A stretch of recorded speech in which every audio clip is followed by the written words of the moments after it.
One went in not as into most shops, but restfully as one enters a church, and sitting on the single wooden chair waited a guttered sound and the tip tap of his slippers beating the narrow wooden stairs, and he would stand before one without food, a little bent in leather apron, which sleeves turned back blinking as if he awakened from some dreams of boots.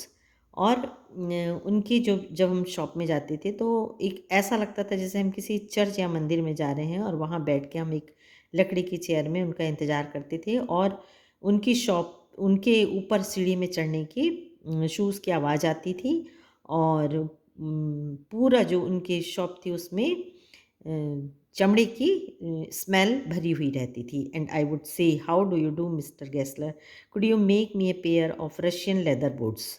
मैंने उन्हें बोला, क्या आप Russian leather से मेरे लिए boot बना सकते हैं। Without a word he would leave me retiring whenever he came or into the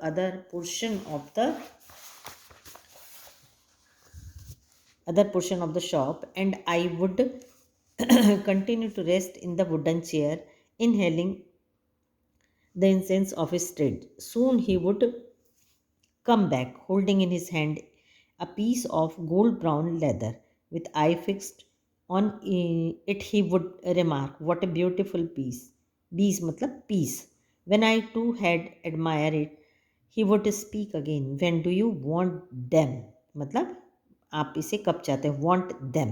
And I would answer, "Oh, as soon as you conveniently can." And he would say, "Tomorrow fortnight." Or if he were his old elder brother, I will ask my brother. Brother means brother, ये Germany language में है। तो मैंने उनसे बोला Russian leather के shoes बनाने, तो उन्होंने दिखाया मुझे एक piece.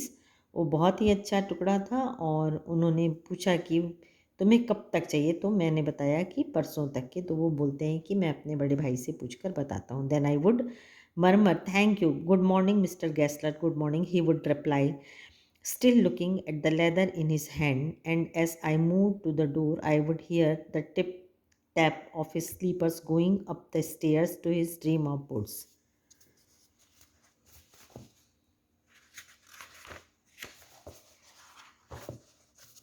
I cannot forget the day on which I had occasion to say to him, "Mr. Gessler, the last pair of boots cracked, you know."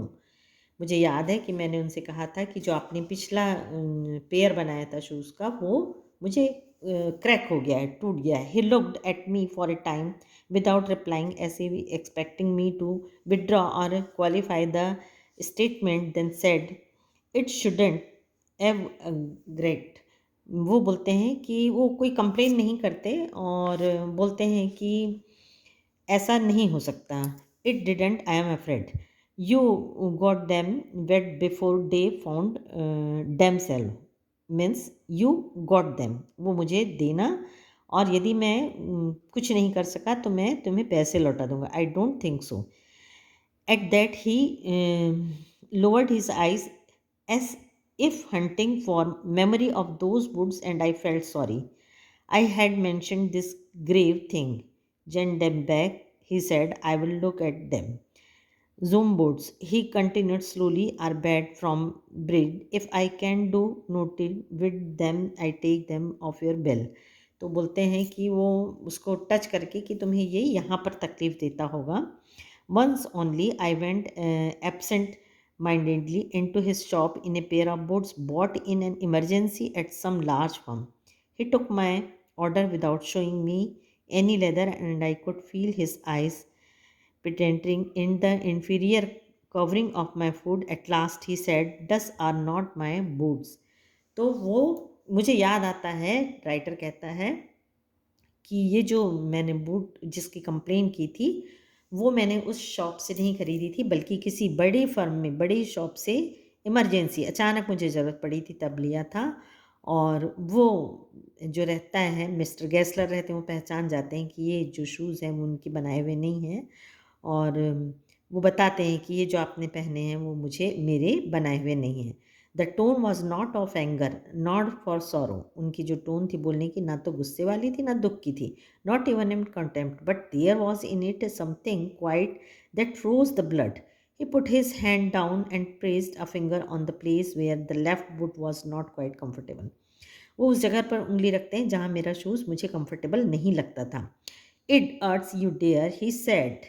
Does big wears, oh no, self-respect. And then, as if something had given way within him, he spoke long and bitterly. It was the only time I ever heard him discuss the condition and hardship of this trade.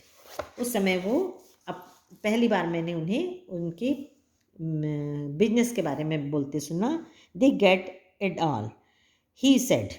That get it all मतलब होता है they get it by advertisement. मतलब ये जो बड़ी firm वाले होते हैं उन्हें एडवर्टाइजमेंट से सारी चीज़ें मिलती हैं, नॉट बाय वर्क. उन्हें काम से नहीं मिलता. They take it away from us. और हमें जो है वो ये लोग जो होते हैं इनकी जो शॉप रहती है उसमें वो अपने काम में बहुत स्किलफुल रहते हैं. Every year it gets less, you will see. And looking at his lined face, I saw things I had never noticed before, bitter things and bitter struggle, and what a lot of grey hairs there seemed suddenly in his red beard. और मैंने उन्हें पहली बार थोड़ा दुखी देखा. उनकी मतलब writer बताना चाहता है, ये सारा कुछ जर्मनी में की लैंग्वेज में लिखा है इसलिए आपको इतना समझने की ज़रूरत नहीं है. बस सिर्फ ये बताना चाहा है लेखक ने कि मिस्टर गेस्लर कहना चाहते हैं कि जो बड़ी फर्म्स रहती हैं उनकी क्वालिटी उतनी अच्छी नहीं रहती, लेकिन उनको उनके एडवर्टाइजमेंट के कारण बहुत बेनिफिट मिलता है. और ये लोगों की एडवर्टाइजमेंट नहीं रहता है इसलिए इनकी क्वालिटी होते हुए भी उन्हें वो प्रॉफिट नहीं मिलता, वो पब्लिसिटी या वो मार्केट नहीं मिलता जो बड़ी फर्म को मिलती है. As best I could explain the circumstances of those ill-omened boots, but his face and voice made so deep an impression that during the next few minutes I ordered many pairs. They lasted longer than ever, and I was not able to go to him for nearly 2 years. मैंने बहुत सारे shoes के order दे दिए और लगभग मुझे 2 साल तक वहाँ पर उनकी शॉप में जाने का मौका नहीं मिला.